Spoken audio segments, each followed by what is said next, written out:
Good afternoon to all. We are so glad to have you in our class for today, which is Top Tips for Marketing Your Home Inspection Business in a Socially Distant World. And we have Matthew Hawley with us. He will be teaching the class. My name is Brenda Roebuck. I'm here to host the class. If you have questions or if there is something that I can do to assist you, please let me know through the chat box.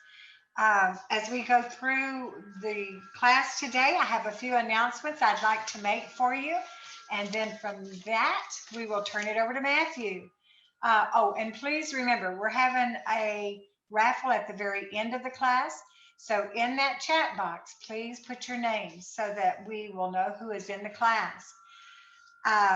We are not making certificates. If you would like InterNACHI CE, please go in and manually add that information on your dashboard at nachi.org/credits. I will put this in the chat box so you'll have that link. It is not for any state continuing education. And if you have questions during the class, please use that chat box to put those questions in. We'll be monitoring it throughout the class. And please keep in mind that we may not be able to answer all of your questions. And then I will put a link in there for you for seeing all of the education that's coming out. We will be recording the class. It will be put up on YouTube and then InterNACHI webinars. So you'll be able to look back on the information if there's information there that you would want to hear again. So without further ado, I'm going to turn the class over to Matthew Hawley. And if you need me, let me know. Thank you, Matthew.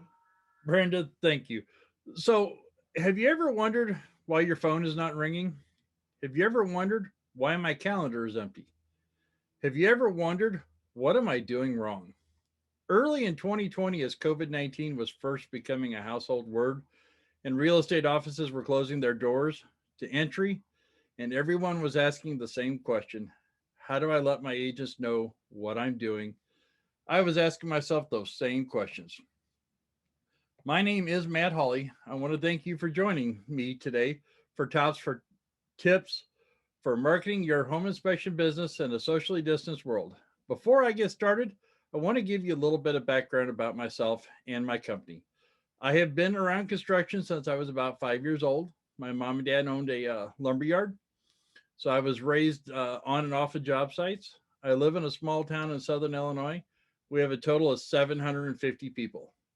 Yes, I know and understand there's apartment complexes in major cities that my entire town could fit in. The closest city to me is St. Louis, Missouri. That's about an hour drive. Uh, I am a CPI. I am a CMI.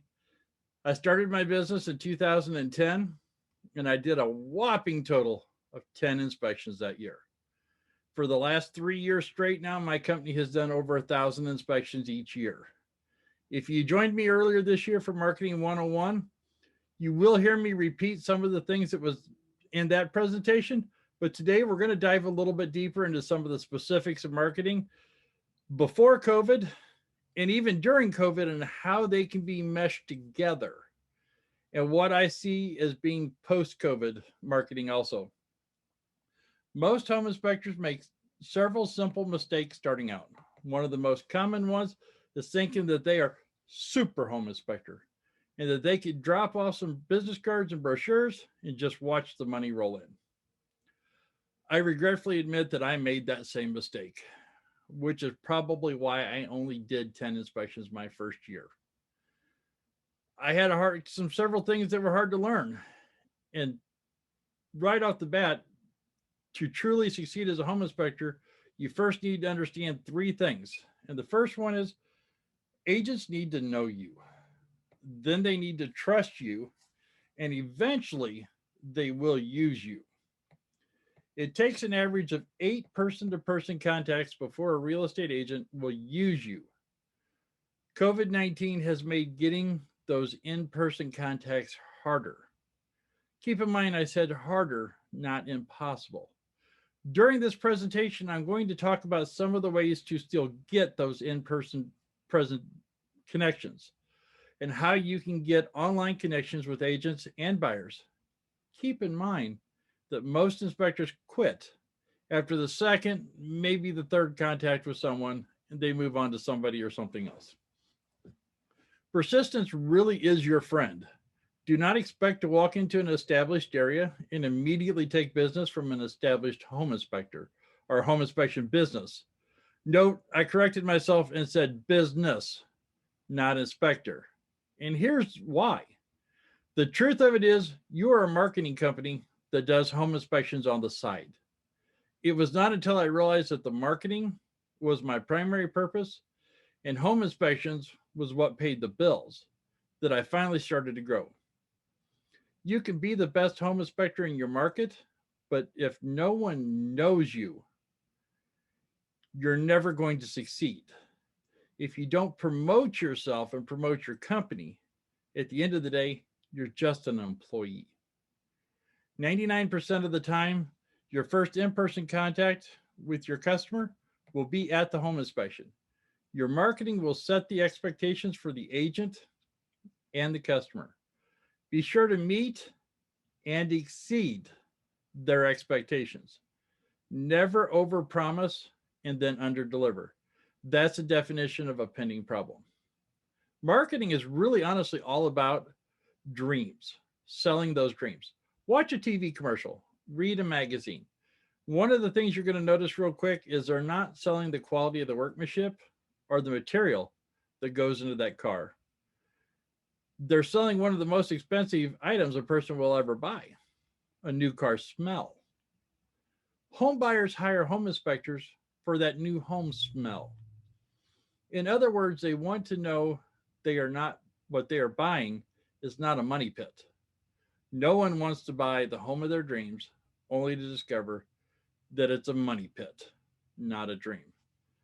I'm now going to start with some of the basics. If you do not have these, you will never be able to grow, and then we will dive a little bit deeper. It's going to sound silly, but answer your phone. Uh, that is one of the biggest things I always get. Early on in my career, I answered my phone walking on roofs. I took it in crawl spaces and answered it in there. Then I learned the importance of getting somebody else to answer the phone for me when I was in those places. My wife first started answering them for me. Now we use a backup call center. So when she can't get to them, there's always somebody there that can answer that phone. You want to make for sure that whoever's answering your phone is doing it in a professional manner. You don't want the dogs barking in the background. You don't want the screaming kids. Another one is check out your competition. Figure out what they offer. You may not be able to offer everything they do, and heck, you may not want to, but you still need to know what they are doing because your next great revenue source may come from improving on something that they are currently doing. Check out their website, check out their Facebook, Instagram, wherever. They're probably monitoring you. So why shouldn't you monitor them? If you do not offer a specific product that your competition does, and you ask yourself, how can I do that, but I'm not licensed for it or I'm not trained for it? Find a subcontractor that can do it. Bring a subcontractor in and charge an extra $25 for it. You make a little bit extra, and at the same time, you've now become more valuable. One of the biggest things with marketing is everybody needs a purple cow. And I know you're asking yourself, what exactly is a purple cow? A purple cow is what makes you different from your competition. For all of us, I imagine everybody's been driving down the road at some point in time. You're looking out your window and you see a brown cow, a brown and white cow, a black cow, a purple cow. I can't speak for anybody else. If I see a purple cow, I'm slamming my brakes on and I'm turning around and I'm going back to figure out why is that cow purple and all the others around it are black and white. When people go to your Facebook page, your Instagram, your Twitter, your website, That's your purple cow.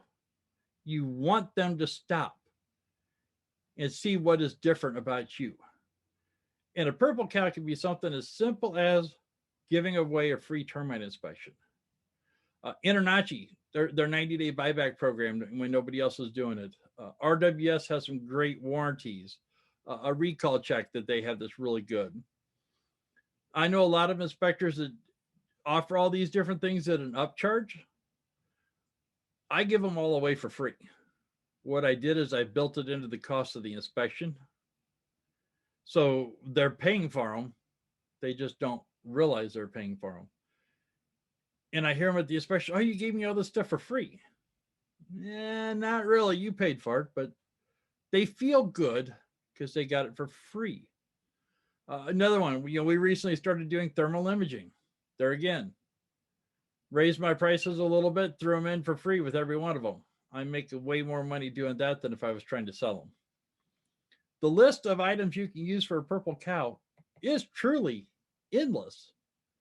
Just open your mind and think outside the box. Before you head out the front door, you need to stop and take a look at yourself in the mirror. Are your clothes wrinkled? Are they stained? Are they dirty? If they are, go back inside and change. You don't have to leave the house in a $5,000 custom three-piece suit. A nice pair of jeans, cargo pants, a button-up the front shirt, a polo shirt, they're all great. Do not go to your inspection wearing a pair of shorts and a t-shirt and your flip-flops and looking like you just come from the beach. Because keep in mind, when people are buying high-end homes, they want to do business with people that are high-end. Before COVID-19, we took bowls of fruit to all the real estate agent offices. With our brochures in the bowls and other marketing materials, it was kind of funny because we actually got known as the fruit guys. Everywhere we went, there's the fruit guys. When COVID hit, naturally we couldn't get in the offices. When we started to be able to first get back into the offices, I went to the stores to get fruit to discover that I can't buy fruit in the quantity I used to. So I said, okay, I'll switch over to candy. No problem, except that I realized real soon that everybody was taking candy into the offices and dropping them off. So I sat up one night and I said, I got to come up with something different.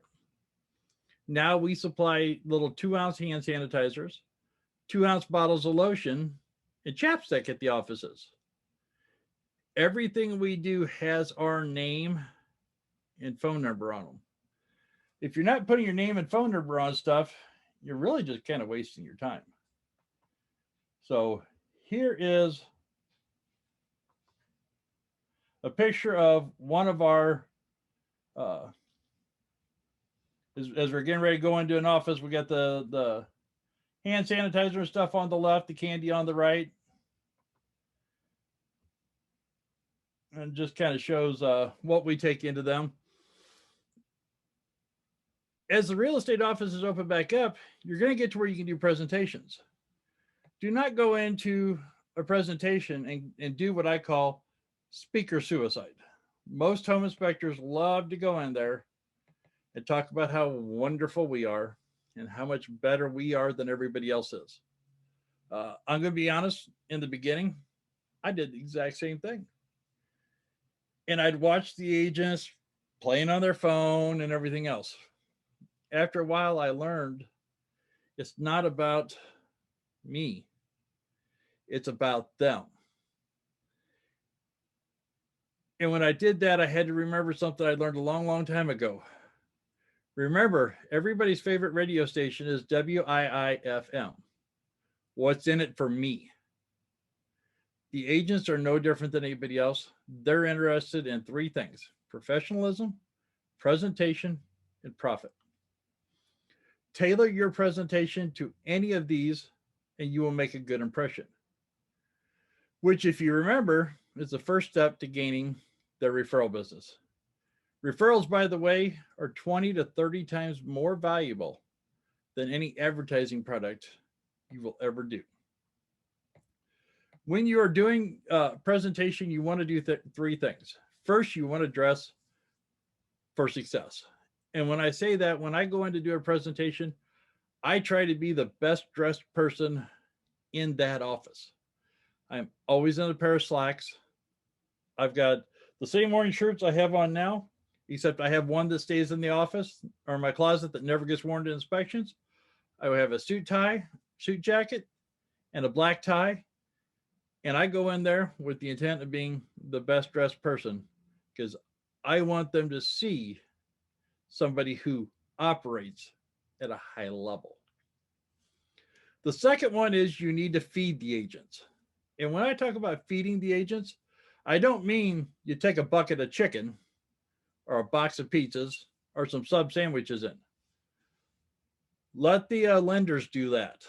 Let the other home inspectors that don't really know what they're doing do that. When I go in, we now, because of COVID, we set up a hand sanitizer stand at the start of the food line. We do, if it's a lunch, we do a homemade lasagna, a homemade fettuccine. We have meatballs. We do a salad. We have rolls. We have a dessert. We have drinks. If it's a breakfast meeting, we have a breakfast casserole we make. We take danishes, muffins, turnovers, all the spreads. We have everything spread out on wood serving trays with tongs. We supply all the silverware, the cups. The one that amazes me, though, the one thing we do that gets talked about more than anything, is we put a tablecloth down. I have a basic orange tablecloth I put down, and the agents will hang around and they will come up to me afterwards and tell me how amazing that tablecloth was and how they never had anybody bring something like that. So here in the screen is a lunch I did last fall. And you can see across the table in the chafing trays, we've got chicken and then we've got noodles. We kept everything separated. So if people want to do the chicken as a salad or whatever, when I go into that office, they still tell me that that was the most amazing meal and nobody has ever brought a meal in like that. And that's what you want. That's that purple cow that I was talking about.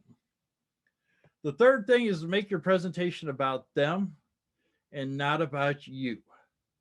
Some examples would be, we have presentations that run anywhere from 5 minutes to an hour, but we do on keyboard shortcuts, 10 ways to get 10 referrals. One of my favorites is we put together 10 common defects that we find during a home inspection that can be fixed for under $100. And that doesn't mean they go to the hardware store and buy it for $99. Most of them, each item, they can hire a handyman to have less than $100 in it. Tricks and tips to help them make more money with less work. That's always a fun one. At the end of the presentation, we always tell them that the first agent and or buyer that calls our office to schedule an inspection gets it for free. Now, you're sitting there saying to yourself, why in the world would we give an inspection away for free? They'll make way more revenue off of it than I lose. They do have to pay for the ancillary services. So if they want a radon test, a sewer scope, mold, air quality, pool, sprinkler, any of that, they have to pay for it. At the end of the day, I've been doing that free inspection for 2 years. 71% of the agents that took me up on that free inspection have come back and scheduled multiple paid inspections with me. And they've gone back to the office and they've told other people in the office what a good job we did for them. So the return on investment has been well worth the little bit it cost me up front. Oh, sorry.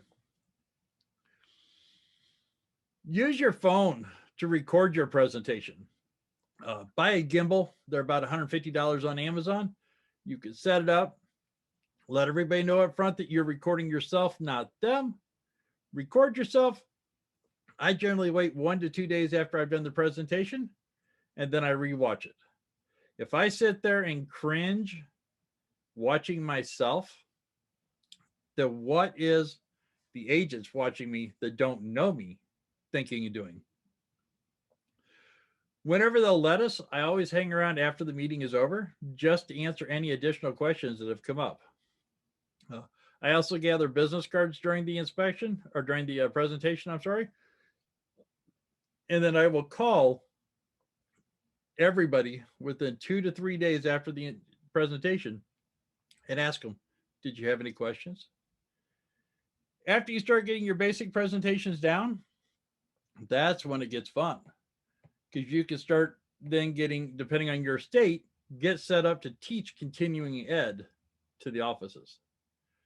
Those courses are generally more about 2 hours in length.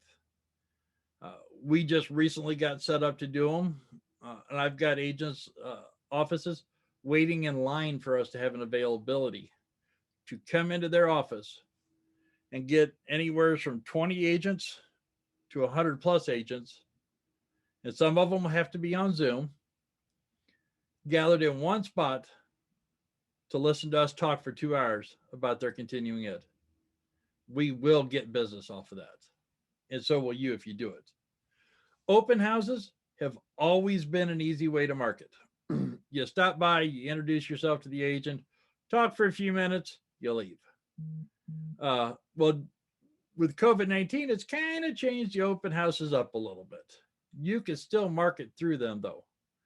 The principle of marketing at open houses really has not changed.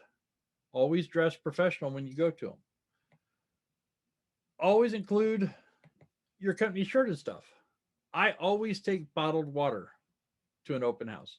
There again, it's got my name on it, it's got my logo on it, it's got my phone number on it. I'll get with an agent ahead of time and say, hey, can I co-host that open house with you? And I'll bring by a case or two of water. I'll bring by little cheese crackers. I used to do peanut butter crackers because I like those better than the cheese ones. Until somebody said, oh, I'd love to have this, but I'm allergic to peanuts. I learned real quick, change it to cheese, but I put my name, my label, and everything on.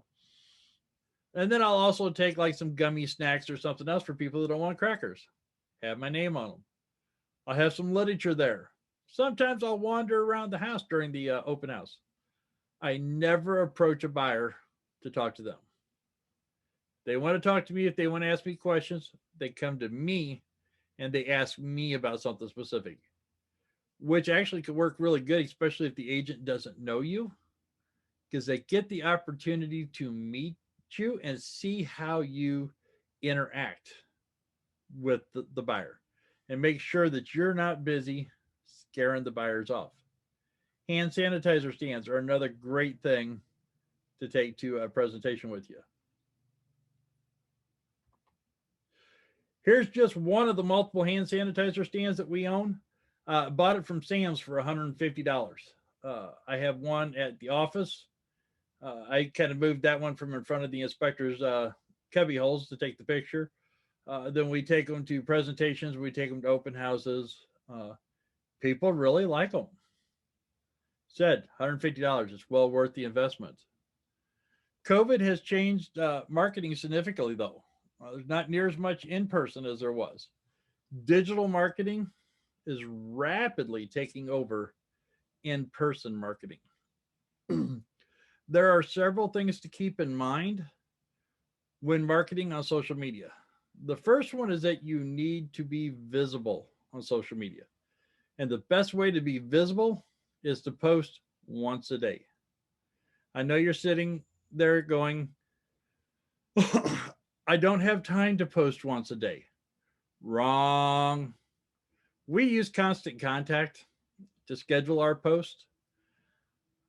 My marketing person sits down the first Monday of every month and spends anywhere between 8 to 12 hours and gets all of our posts scheduled for an entire month. So even if it takes her 2 full days at the beginning of the month, she has the entire month scheduled out then and can concentrate on other stuff. Once you start to get it generated, it does flow pretty naturally after that. The thing is, though, keep your posts short, keep them informative, keep them fun. We used to be real sporadic when we did them. We never had much success with posting.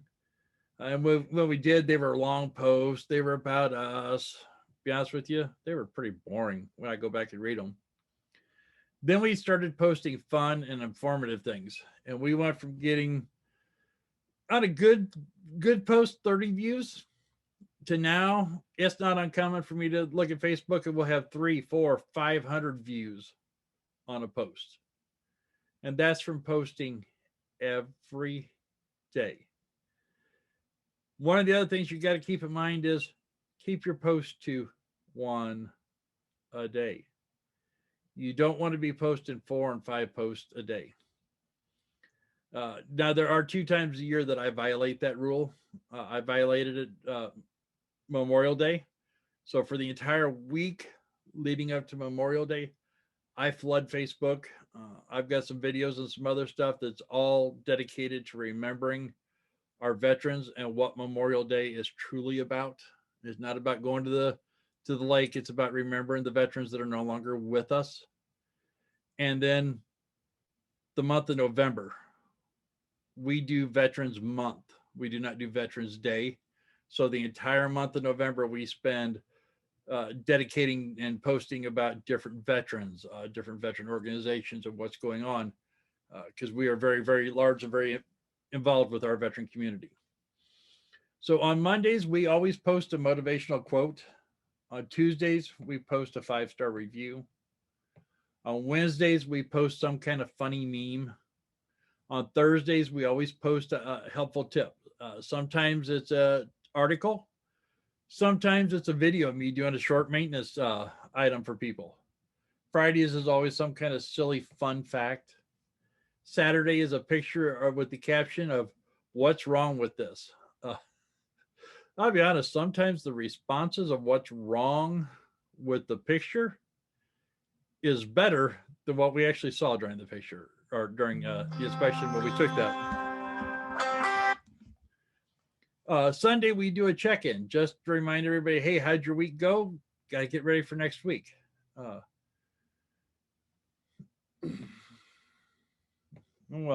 flip over and show you some of our various posts here real fast just from last week.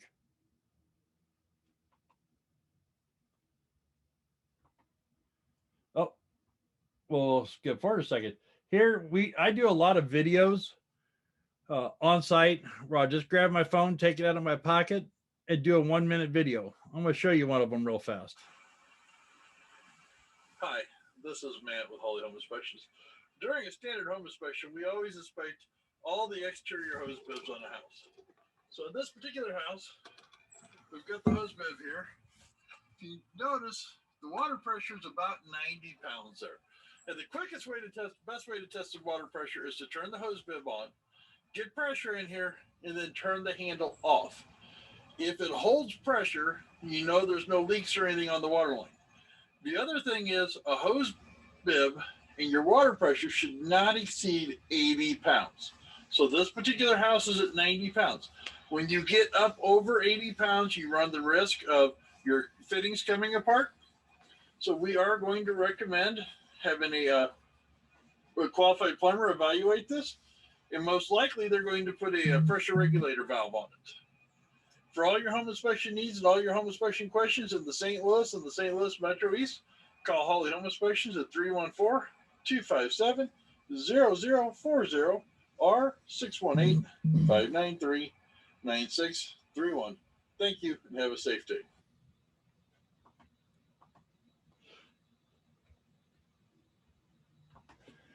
So you notice during the video at the very end, one thing I made sure I did is tell everybody how to get a hold of us. There's a home inspector in my local market, runs some amazing commercials. Never does he tell anybody how to find him, which I always just laugh at, and I hope he keeps doing that and failing to tell people how to find him. When I do those little videos like that, That's one I did last week. I haven't posted it yet. It's not uncommon for that video to get 600-700 views. Uh, People love them. You can add a lot of videos to your website. InterNACHI has all kinds of them on their website that you can go get for free. 60% of the people, when they're surveyed, will tell you they'd actually rather watch a video than they would read a text message, read something. Make sure your videos, when you do them, are simple. You see, I do mine with my cell phone. No fancy camera crews or anything else. Yeah, there's flaws in them, and there's bleepers and bloopers and all kinds of good stuff. But yeah, that's what they are. Uh, Show people the reason to have the home inspection, whether it's a rusted flue pipe, leaking plumbing, uh, you're in the crawl space and you found stuff disconnected. But try to keep the videos. I like to keep them between a minute and a half. Uh, you start getting much longer than that, and people start phasing out of them. When I was talking about doing the one a day post, though, too, that does not mean you can't post upcoming specials. So if you have something coming up, you're getting ready to run January is a national radon month, so I may run a discount in January a little bit. A couple times a month, I may throw out there that we'll do radons at 25% off. So yeah, probably once a week, in addition to the one post a day, I'll put a second one out there. You just don't see me do it a lot. Paid ads on social media can go one way or the other. They could be a phenomenal success and create you lots of money, or they could be a great big money pit and flop like a big dog. When you do paid ads, make sure that you get with somebody that knows what they're doing, somebody that can set it up for you and target your market. You really don't need to be advertising on social media to high school kids. If you're like me and you're here in Southern Illinois, you don't need to be you're posting your ads showing up in California and Maine and Florida. Does me no good to have them there and just waste a bunch of money. But if you can keep them in the right markets, and another great thing is to go get a different phone number for them from anything else you use. That way you can track that phone number. You can monitor it. You can see how many times somebody clicked on that ad, how many times somebody called you, how many times somebody got a price quote, how many times somebody actually scheduled an inspection. And once you start to gather all that information together, you can then start figuring out what those ads cost you. When I first started doing Google AdWords, the first of this year, my AdWords in January ran me $35 an inspection for the ones I got. I tweaked them some. By February, my cost of my AdWords was down to $25. When I looked the other day for March, just based on what we've done so far, the cost of my AdWords per click, so that's per inspection, we're down to $20 in inspection. Yeah, I'd like to get it down a little bit more, and I will over time. But it's that whole getting it narrowed into a specific market and doing it in the right spots. When people go to your website needs to be bright, cheerful, clean, but at the same time, not overcrowded with stuff. I go to these websites and people have so much stuff in there, you can't read it all. We have tons of information in our website, but it's all in clickable links so they can go look at it if they want to. People are lazy. If they can't find what they want within the first 30 seconds, they're most likely going to leave your website and go to somebody else's. So keep that in mind. Keep your website simple and easy to navigate. Those clickable links are great because too much information will run people off. Now that you're starting to get people showing up at the inspections, so you're going, okay, now all the marketing is in order. It's time to meet and greet the person paying for your service. When scheduling the inspection, our office will make a point to call the client by their first name every chance they get during the scheduling process. No one has any one thing that they were born with or can earn or get that's more valuable than their name. And using it is one of the fastest ways to build a relationship during the inspection. Our inspectors make a point to greet the customer by their first name and try to refer to them by their first name multiple times throughout the inspection. One big mistake, though, most inspectors make is they say, okay, I got the inspection scheduled, everything's paid for, I am done marketing. Wrong. What about marketing during the home inspection? Yes, you heard me correctly. Continue to market to the buyer, the buyer's agent, the listing agent during the inspection itself. Starting with whatever you do, do not park in the driveway, blocking the agent and the buyer, forcing them out on the street. Back in February this year, my termite company that I use, they had hired a new pest inspector. He got to the house and, well, he's no longer with them because he was a little bit on the lazy side, but he pulled up into the driveway. Make things worse, though, we had 10 inches of snow on the ground. The condo association comes through and cleans the roads and it cleans all the driveways for everybody.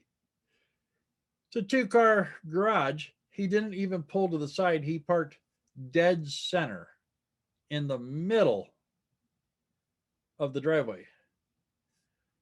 The buyer's agent brought the buyer with her because the buyer was an 82-year-old lady that walked with a cane and did not get around very well, and with it being the roads being snow and ice covered, was worried to drive.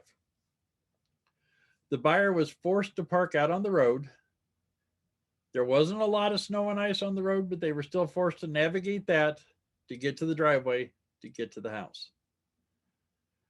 When I got there, everybody was inside the house because they got there a little bit earlier than I did, and I was still 20 minutes early.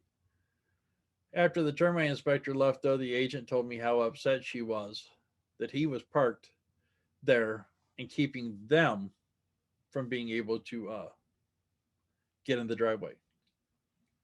You know, another great way to market is if you're like me, you're in an area that it snows, carry a shovel with you. I get to house generally about a half an hour early. I'll shovel a path from the road through the side, up the sidewalk into the front door. Just one shovel blade wide. I don't get real serious about it.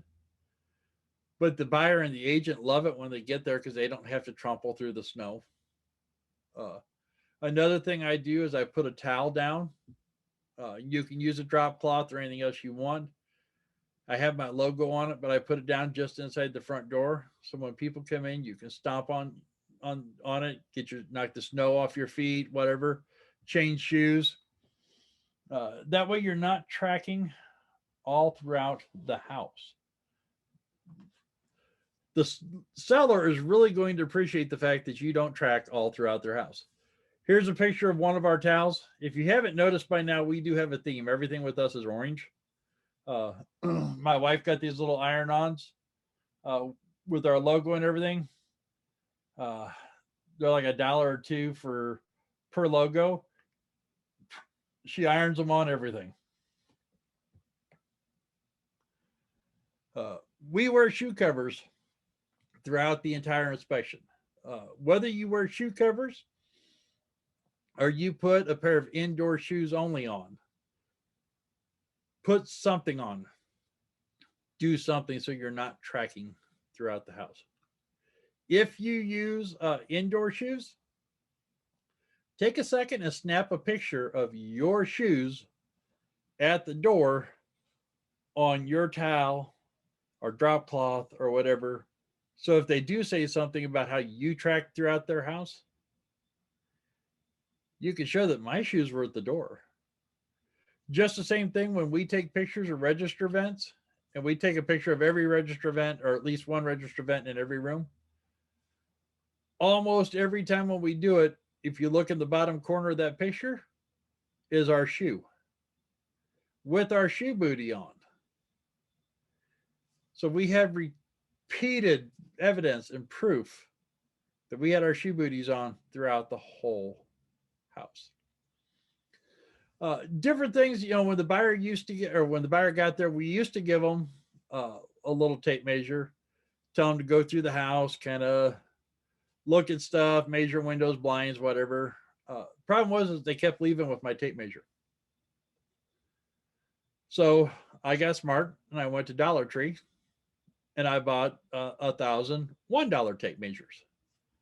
And now I've got 1,000 $1 tape measures with my logo on them that are 25 foot that I give to everybody at an inspection. Then one day, one of my inspectors came back and said, "Hey, why don't we throw a hand sanitizer and a lotion and a chapstick and a couple business cards inside a bag with that tape measure and give it to them?" And I thought it was kind of silly, but then we went and bought some little orange baggies. And we give those out all the time now. People love them. Another great little thing that we give out is monster free tags.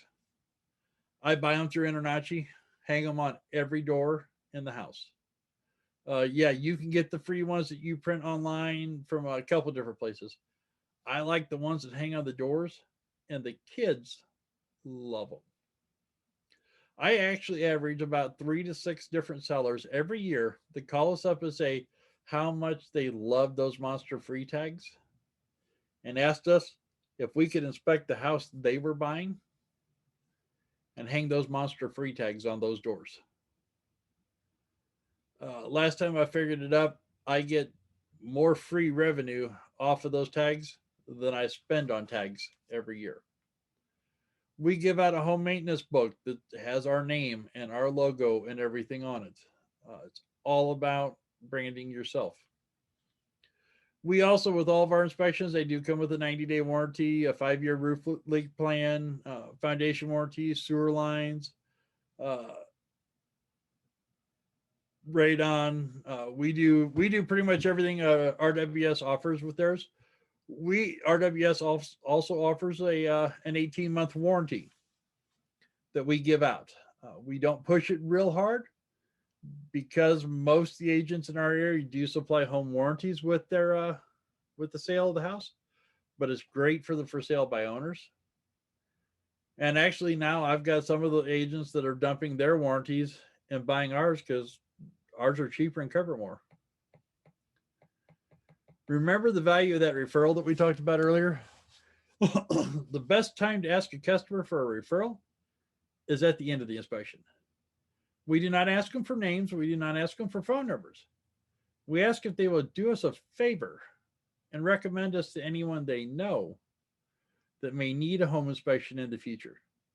And we let them know that anybody who calls us and says, "Hey, Bill gave me your name and number," when we do the inspection for them, we're going to give Bill $25 for passing that information on.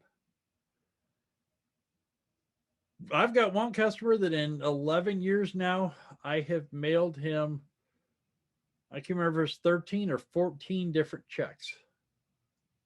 Well worth that $25 every time I send it to him. Customers may only use you. The average buyer moves every 7 years. So you want that referral source. You want them constantly referring you to their friends and family and their coworkers. Another one we do is we'll ask them, "Hey, if you don't mind, when you see your agent next time, just let them know what a good experience you had." Because most of the time the agents don't hear anything unless the buyer's upset. So it's always great to be popping that little bug in the agent's ear about how wonderful you are. Now, when you're doing all that, though, don't forget about the homeowner. They've just sold their house. They got to move someplace else to live. So we have a leave behind letter that we've typed up. That we leave behind just tells them that we looked at their windows and doors, their oven, their furnace, their thermostat. Brief little rundown of stuff. Tells them, hey, if we reset the thermostat at 68 instead of 69, please call and let us know, not the agent. That way we can, make sure that doesn't happen again in the future. We will actually get, there again, 6 to 12 sellers a year that call us just based off that piece of paper that we left behind. It says, hey, you really nitpicked the living heck out of my house. But boy, I appreciate the job you did. And I want you to inspect the house I'm doing, or the house I'm buying. So keep that in mind. So you're finally done marketing this job, and it's time to move on to the next job. Wrong. You want to make follow-up calls. We use a company called Blip to email the buyers after the inspection. They ask for a 5-star review. We use Blip because they offer links to Facebook, Google My Business, Better Business Bureau, Yelp. So the first 10 years I was in business, we had gathered on our own a grand total of 136 reviews. We weren't doing real good at them. After 1 year with Blip, we went from 136 reviews to 350 reviews. That's a big, big difference to go from 136 to 350 in just 1 year. When I ask buyers how they chose us, one of the biggest answers we hear is you had more reviews and higher reviews than anybody else.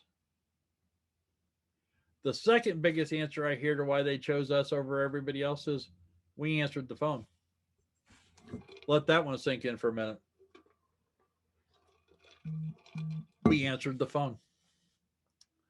So 2 days after the inspection, we picked the phone up and we call the buyers and we ask them, did you have any questions about the inspection report? Now, the inspector went over everything with them at the end of the inspection. The inspector even told them if they have any questions to call us. A lot of people don't want to call and bother you, though. So we called them. Ask them if there's anything we can help them with. Is there anything we can do to improve our services? Is there anything we can offer that we don't? 95% of your bad reviews out there will come from a small misunderstanding that seemed really obvious to you, but not to the buyer, and can be very easily solved just by letting the customer finish telling you what their problem is and helping you explain it to them. Here recently, during a 2-day after phone call, when my marketing person called the buyer, she was told that the inspector did a really good job, but she wanted a refund. And she asked her why. And she's like, well, he put a note in here that he can't see through the walls and stuff. And my marketing person talked to him for a few minutes and said, my general manager's out of the office for a few minutes. He'll call you back when he gets back in. I called the buyer back. I talked to her for what seemed like 4 days. The phone call was actually about 30 minutes in length, but it felt like it went on and on and on and on and on. And first words out of her mouth was how she wanted a refund. She wanted all of her money back because the inspector was not able to see certain items. And I kept talking to her. And I explained to her that no, he cannot see through the walls, and he can't see underneath the bed, and he can't see behind the armoire. Everything that was talked about the day of the inspection, everything that was in the paperwork she signed. Then I turned her to the orange folder we gave her And in the back of it was a final walkthrough. And I explained to her, I said, now when the seller has moved all their stuff out and you go to do your final walkthrough, take that sheet in there with you and go through and check off, carpet underneath the bed, holes in walls, all that stuff that makes sure that there's nothing missing or wrong. I said, because if there is, you know, you can put it in your inspection report and everything that that's just to be reinspected after that's all gone. We still can't see inside the walls. We're still not taking the insulation out of the attic. But once she realized that she had that and she had a way to check stuff off to make sure everything was still good, and I explained to her that that's part of what the warranties were there that we had for her too, would help pick up if stuff was taken out, she was much happier. As a matter of fact, later that night, she went online and gave us a 5-star review. Just sometimes have to take a little bit of time to clear stuff up with the customer. Always remember, God gave you 2 ears and 1 mouth for a reason. Sometimes you just simply need to shut your mouth and use your ears. Listen to what they're saying. What's going on?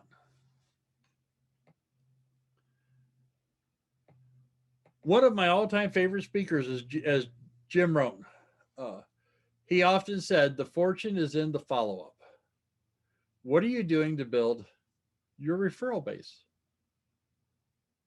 What are you doing to continue to get future work? We started what is called a drip campaign in December of last year. The one we use is called Top of Mind Campaigns. You can find it at tomcampaigns.com. It's a simple campaign. It's timed emails. They go out to the buyer's agent and the listing agent. They go out on a timed schedule. They interact with the agents in our system since December, or actually, I'm sorry, since January of this year. We have had 4 agents that have always been on the listing side of inspections. We've never been able to get them to use us when they had a buyer, that have now scheduled with us on the buyer side. 3 of those 4 agents have now called back and scheduled a second inspection.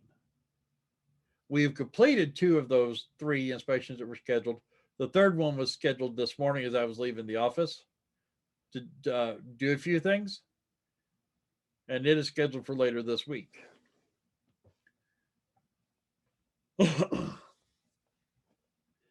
Since we started this campaign 3 months ago, we've had 2 agents that it's been over 6 months since we've used them that have contacted us and scheduled inspections. As a matter of fact, one of those agents has now scheduled 4 inspections with us since we started the campaign and those emails started going to her. She was also at her company the number 4 largest producing agent in her company last year. By herself with no assistance, she sold just over $9 million. So to have her coming back our way is a really good thing. Matter of fact, I first met her when she was a fairly new agent.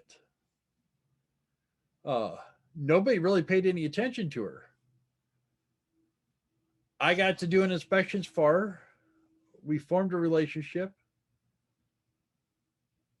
She got married and she quit doing real estate for a while. She came back to real estate and everybody's like, oh no, you use this guy over here, use this guy. Well, she did for her first year and a half, 2 years back. Now she's come back home to roost where she belongs, with us. And that's all because of that campaign. You should stand out from your competition. If you do not tell potential customers why you are better than the competition, then you're just a commodity. You need to connect emotionally with buyers and sellers because they're often nervous Nellies. You need to take the time to explain to them why you're writing stuff up. Put it in terms that everybody can understand. I tell people all the time that I'm writing this receptacle cover plate up because I have to for in case somebody sticks their finger in it. But you really don't need to bother the seller about it. I mean, it's 75 cents at the hardware store. Stop on your way home and pick one up. Uh, do you have an email list? Everyone should have an email list. Everybody on it should be contacted. We're constantly sending emails to realtors, loan officers, title companies, you name it, they're all a potential customer. Be consistent with your message and your advertising. Experts say it takes a minimum of 5 views before a customer understands what your ad is all about. So keep them consistent. Develop yourself a tagline or a slogan. Your slogan should state your position in 1 or 2 sentences.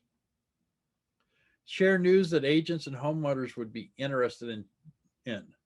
Share interesting changes in real estate, lending, or just general home maintenance tips.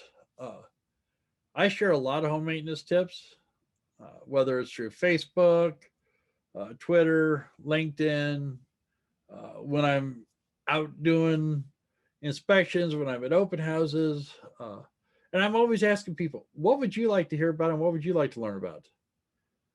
You'd be surprised what they'll come back to you with. Another great one is you get the loyalty cards from InterNACHI for free.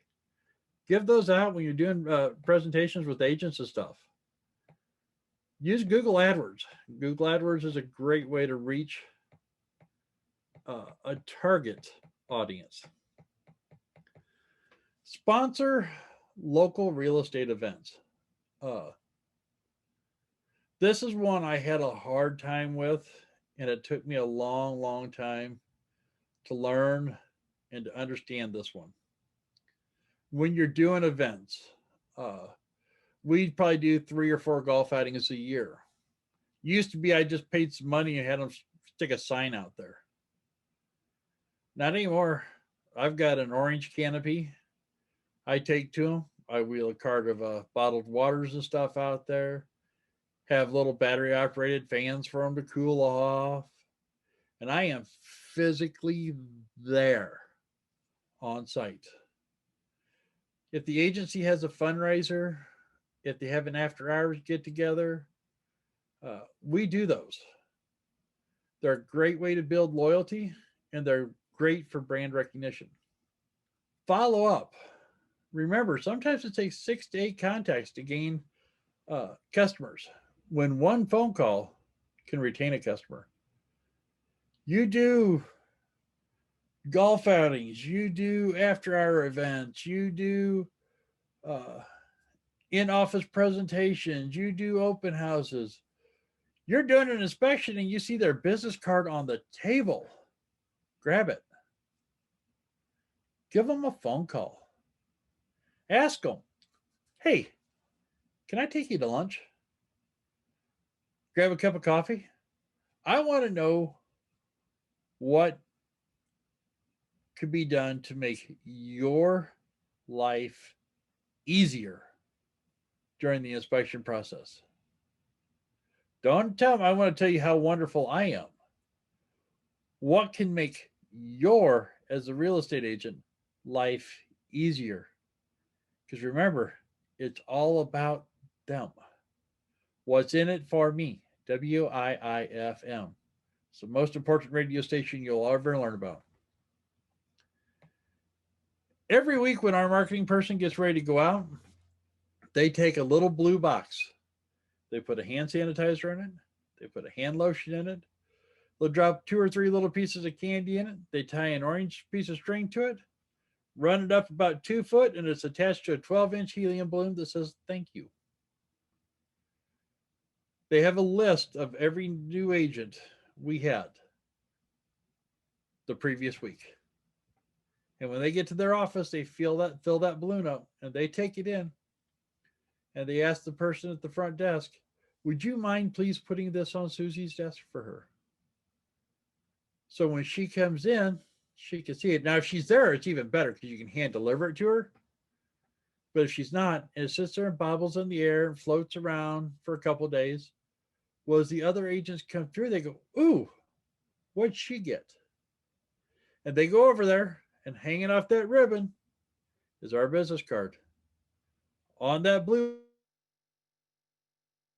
box is their name and phone number. And they're asking themselves, what'd Susie do to get this? So they go find Susie and they ask her.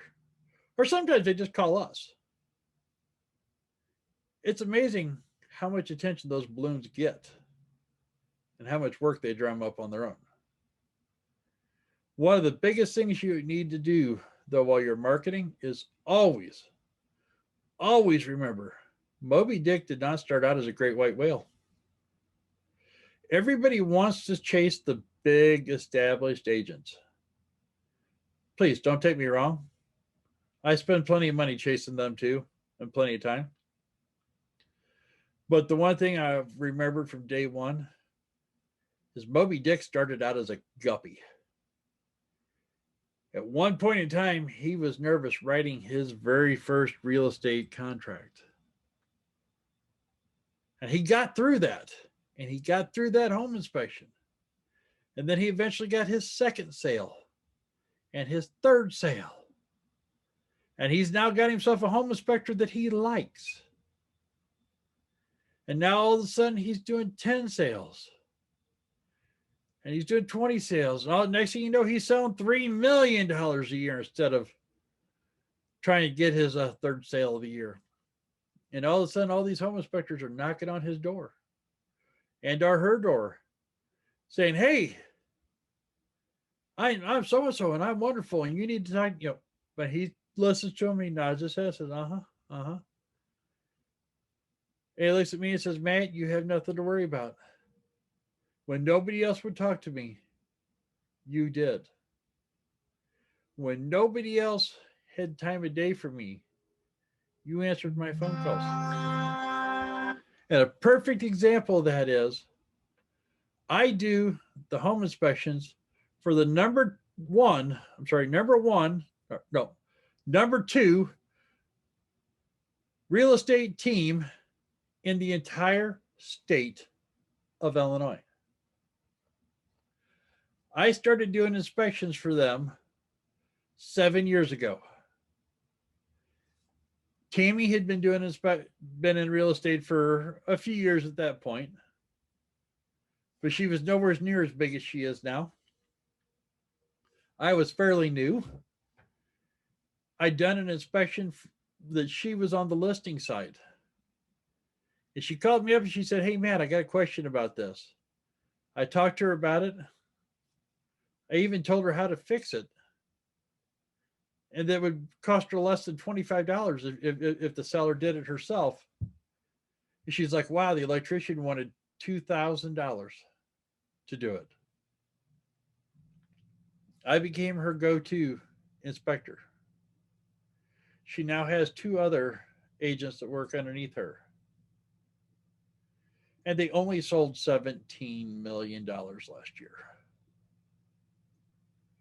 And guess who got about 70% of their inspections? My company did. I would have got 100%, except they can't force the buyer to use who they want them to use. Every now and then one wanders off the reservations, but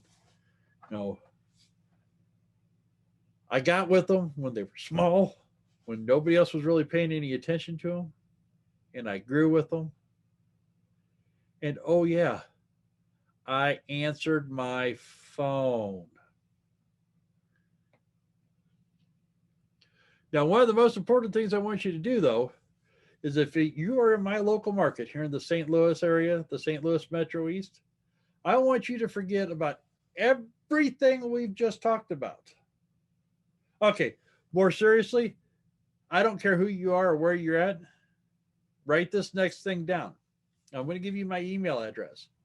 It's Matt, MATT, dot HHI dot GM at gmail.com.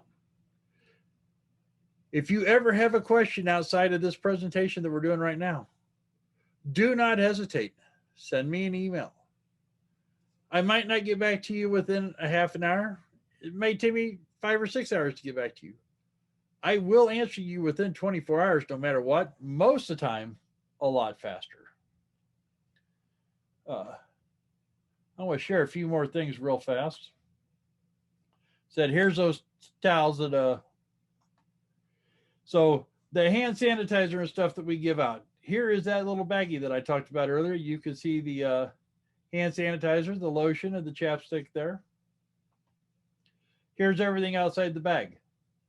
The whole bag, everything inside of it, cost me $4.32. Here's just one of the motivational quotes we put out there. We do these on Mondays. You only live once, but if you do it right, once is always enough. This one was for St. Patrick's Day, just telling everybody how wonderful St. Patrick's Day was and giving them a cheers. Oop. Said 5-star reviews. Always make sure we get the buyer's name in them, get our logo in them.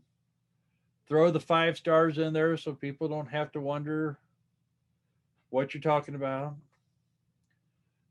This was just a fun fact we had from Cheetos. The janitor, keep in mind he was a janitor that created Flaming Hot Cheetos. His story about how he created those, moved up to the company, and then went on to become a motivational speaker that speaks all around the world. This was always one of my favorite ones. This was we posted the other week, just asking people what is wrong with the picture. We get all kinds of comments back on this one. And then this was our just reconnect for the week, reminding everybody it was Sunday. And that, Sundays are to be loved.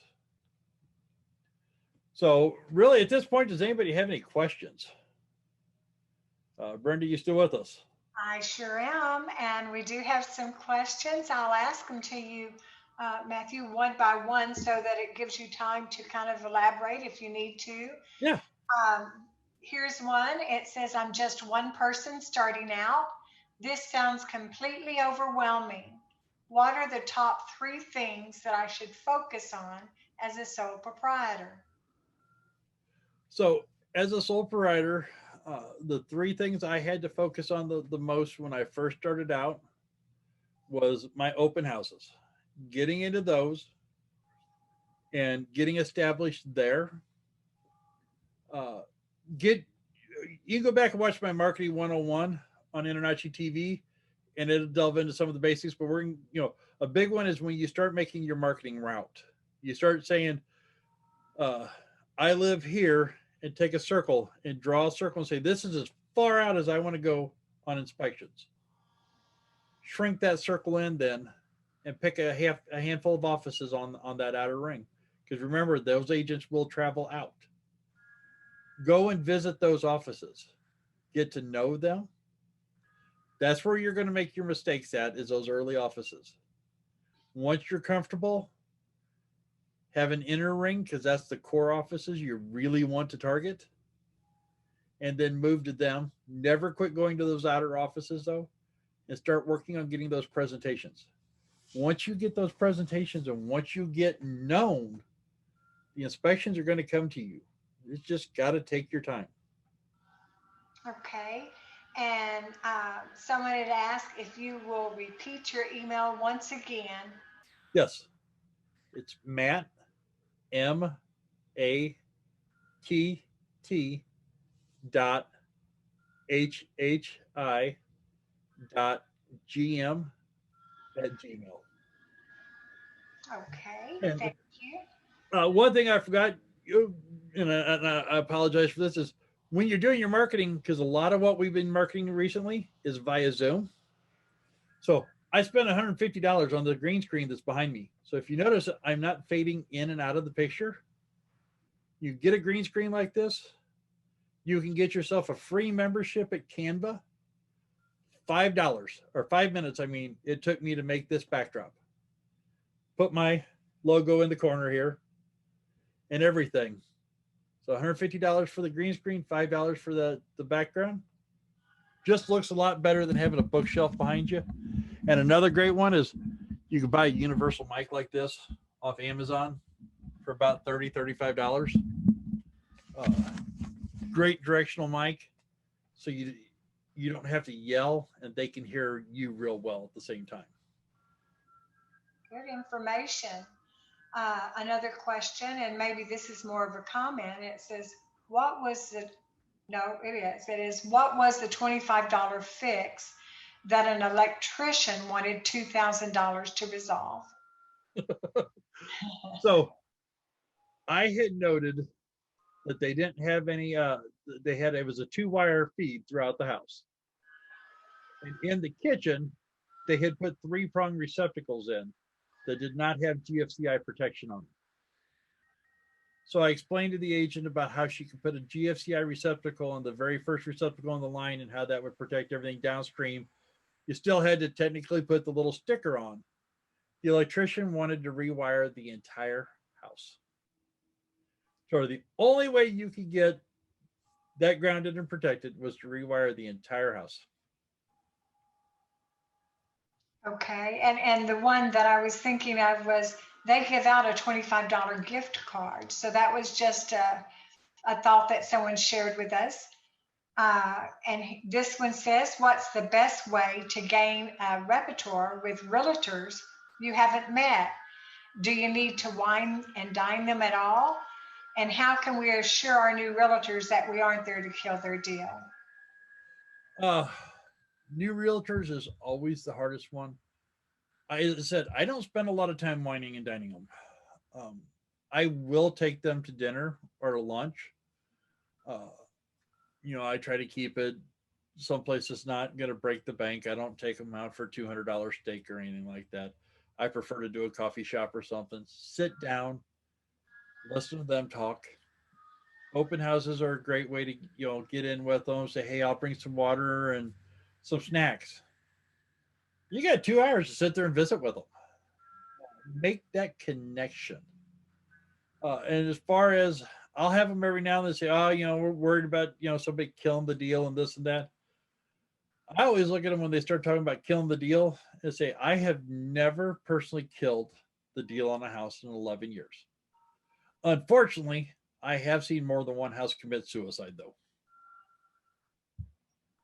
though. At the end of the day, it is not my fault when I get there and all the shingles are laying in the yard because the roof's in such bad shape.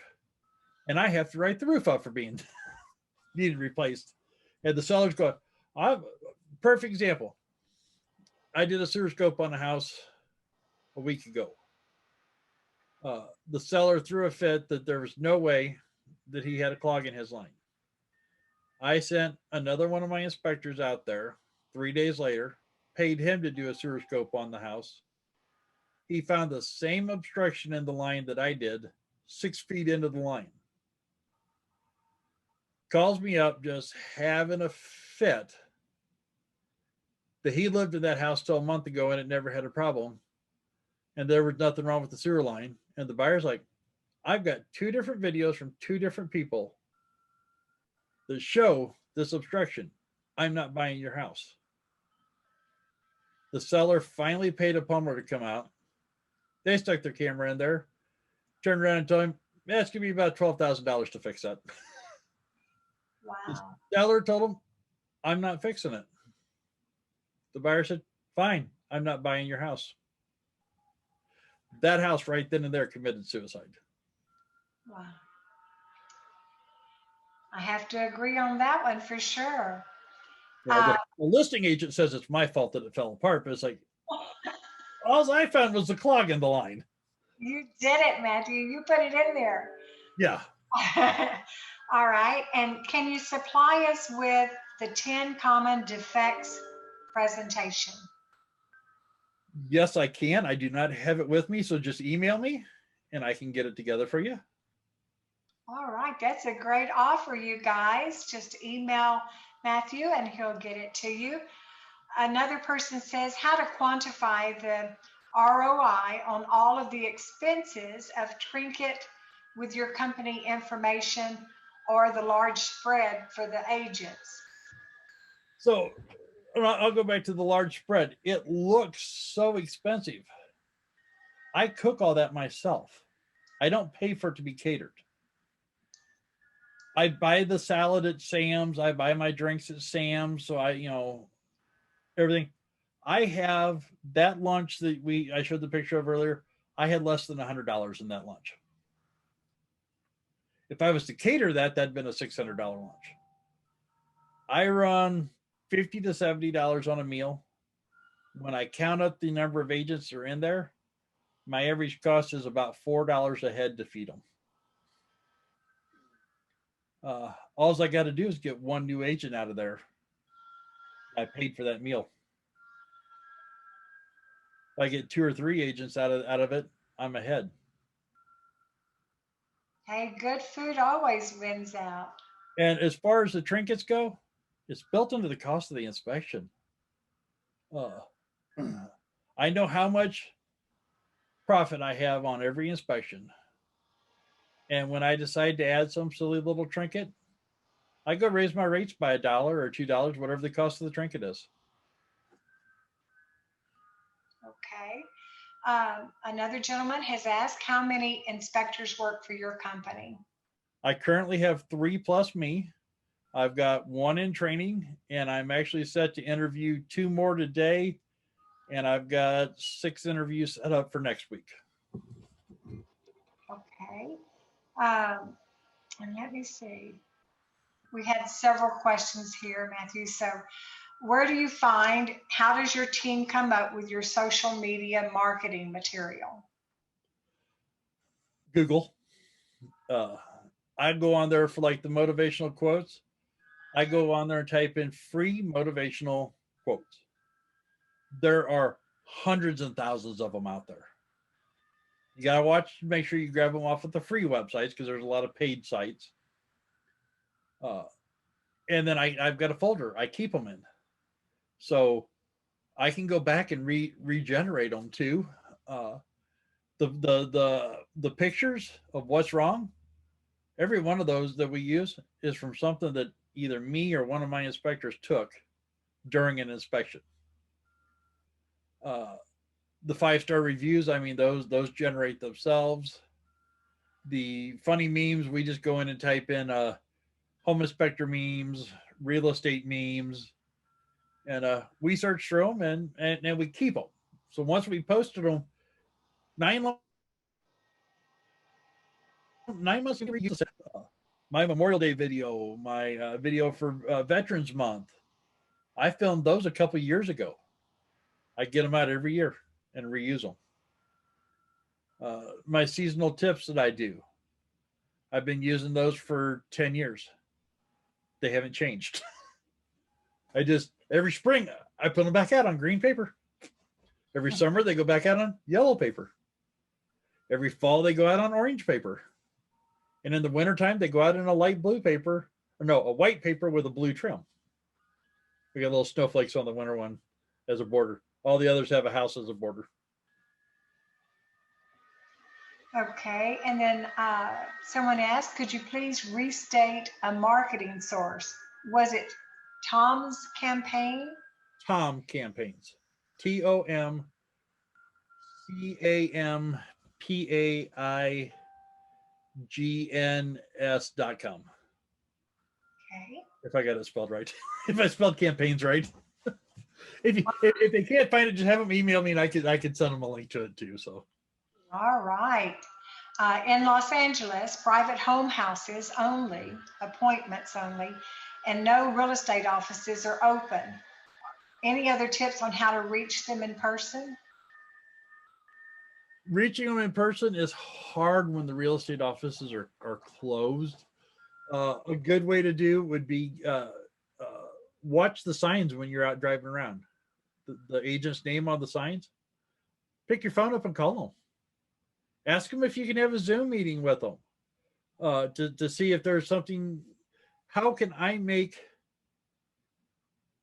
your real estate transactions easier for you? Even if I'm on the other side, I'd like to make it easier for you.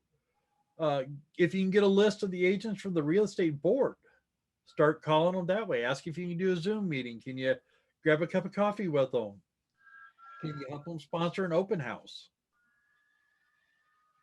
But the office is closed. It is definitely harder to do it, but it can be done. Okay. And excellent presentation and information. Thanks, Matt. That came from Patrick. Okay, with all the overhead, what kind of inspection prices do you charge? So we have two different prices, one in Illinois and one in Missouri, but our inspections start at $329 in Illinois. They're $359 in Missouri. In Missouri, only because they don't count square footage in the basements, where in Illinois they do. So I might get a 1,500 square foot house in Missouri, and I get there and find out it's actually 2,300 square foot. So we raised our prices there. But then they go up $6 every 100 square feet. Okay. Here's one. Getting past the front desk and offices to visit the realtors is almost unheard of anymore, even before COVID. Any suggestion on getting to know them another way? So many just do not want anything to do with us. Get to know the greeter. So when you go into the front desk, get to first learn their name. Call them by name when you go in there. Start paying attention and watch behind them. Watch on their desk. Do they have a picture of their kid, their grandkid, the local sports team, baseball, basketball, football, hockey, you name it? Do they have pictures of from different vacations? Make those connections. Hey, how'd the Cardinals do last night? I mean, that was a great game. Yada yada. I don't watch baseball, but I watch the news to catch the highlights. So when I see them, I can talk about the highlights. Same with hockey and football. Anybody that knows me knows I'm not a sports person. I spend on in my free time hunting and fishing, but I know what's going on, and I can hold a basic conversation. I always ask them, "Hey, how's your grandkid doing? How's your kid doing?" When I was in here a couple weeks ago, you were talking about your mom had slipped and fell. How's she doing? When you start to make those personal connections with the greeter, it ain't long. And they're like, "Hey, there's somebody in the back that's having some problems with their home inspector. I'd like you to meet them." And they'll walk you back there and introduce you to that person. I can tell you what every greeter at every office we go to 64 different offices, what their favorite candy is. And guess who gets a little baggie at least once a month with 4 or 5 of their little snack sized candies that they like? The greeter does. I make a point to keep them happy. And I have to say, we've done that. So that is a true method. Okay. What's the green screen contact, please? Amazon.com. Just go on Amazon and type in green screens. The one I got, I want to say was like $150.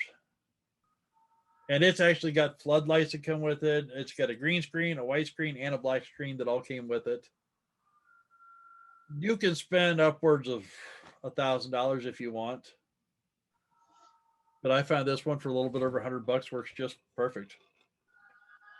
Okay. And let's see, for sole proprietor, you said there are 3 things for beginning marketing: open houses, visit the agent offices, and what was the third thing you said?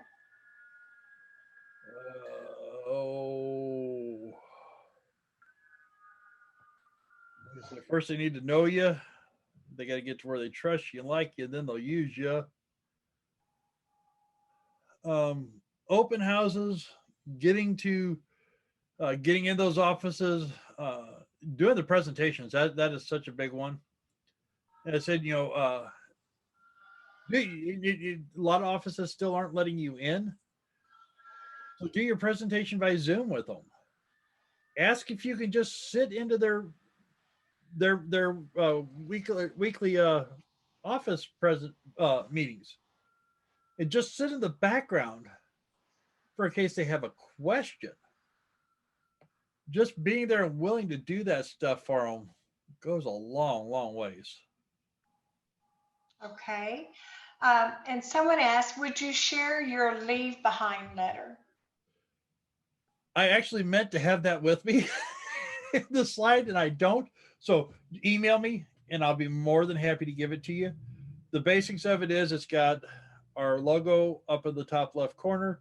It's a little brief rundown, tells them that we're going to check their thermostat and everything. There's a section of boxes below, says that we checked all the windows and doors and made sure they were locked before we left. The thermostats were reset. The water heater was reset. All the faucets were turned off. The attic cover was put on. The crawl space cover was put on. The oven was turned off. And, then we give them the address, the inspection report number, and the inspector's name. So if the inspector missed anything. But yeah, email me and I will be more than happy to get that out. Okay. And here's one. As a newbie, what's your advice to when a realtor asks how many inspections you've done or how much experience you have? Okay, so that's a fun one. So go inspect your house 20 times. That's 20 inspections you just had. Grab your mom and dad's house, grab your neighbor's house, grab the person down the street that doesn't know you. Inspect as many houses as you can for family and friends. Now, all of a sudden, those weren't paid inspections, but those were still inspections that you did. You can say, oh, yeah, I've done 80 of them, I've done 90, I've done 100. Once you hit 100, you say, I've done over 100.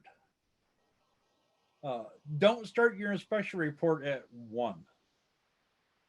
When you do your very first inspection, start your numbering at like 1011.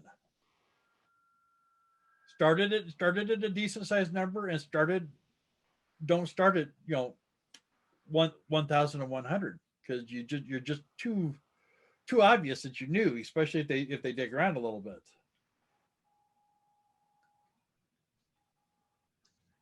Just like all my inspections start with 2100 and then the number. Or well, this year 21. So last year was 20. Year before that was 19. So they started at 19,000. This year they started at 21,000. So if anybody sends a report number in, I can look at it. It said it was inspection number 21. Actually, be 210,000 and blah. But I can match the year right off the bat by the 21 at the beginning of it. I know in Texas, you could tell with the truck license number about how long someone's been in the business. You can in Illinois too if you know the licensing number. So That works. Okay. Most agents don't though. So they don't check it out as thoroughly, right? Yeah. Someone here says they need more suggestions on how to win over realtors. When they call, they either tell me they have inspectors they use or don't take my call. And for some, I send texts, they don't reply. Is there any other way? So when they say they have somebody else they already use, just tell them, I'm not looking to replace the person you use.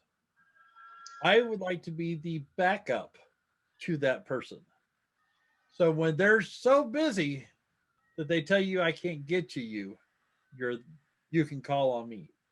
When they get sick, they've got the flu or whatever, or they go on vacation and you need that inspection done right then and there, I can help you out. I've got a lot of agents that I do a lot of work with now that I started that way with. I was number 3 and number 4 on their list because I kept calling them. They finally get tired of me and they put me on the very bottom of their list. And over time, because I kept doing a good job for them and I kept making room for them when they needed something fast, I'm at the top of their list when they hand it out. It's just a slow, hard process. Requesting your walkthrough list, and I believe you would have told them to email you, right, Matthew? Yes. If they want, I mean, they can email me. I can give them the entire step-by-step that we do an inspection with from start to end. All right. Well, is there any more questions? I gladly will go down here and look to see. And someone has made this suggestion: reports numbered with a date make easy recall. And someone said they've done a couple of dozen free ones for family and friends. So they're kind of answering or agreeing with you, Matthew, with how to take care of that. I think we've had some great information. I did about 80 free ones between family and friends before I did my first paid one. And do you know, just kind of starting out, Matthew, what kind of costs you would have in marketing materials?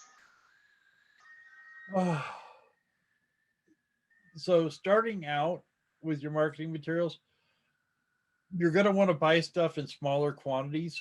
You're not going to get as good a deal.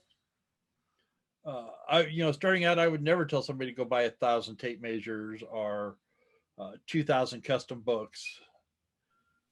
You could start out for less than $1,000 though, and probably set yourself up for your first year if you did it right. Okay, that is definitely good to know. It's something else to really keep in mind when you're setting your marketing budget and stuff. We are all getting ready to go into the busy time of year where there's more money in the bank than there is in December. So I'll sit down in July and August and I'll look through how much of what did I use in the last year. And I'll buy it right then. And I'll have boxes stacked everywhere. And then it'll slowly dwindle down. But I'm not having to, in December, try to figure out how to buy a bunch of stuff. And by buying it in the summer, I can watch for it to go on sale too. Well, good. Well, thank you so much, Matthew, for presenting to us today. And I know I speak for everyone that was on our webinar that they gained lots of valuable information. Thank you.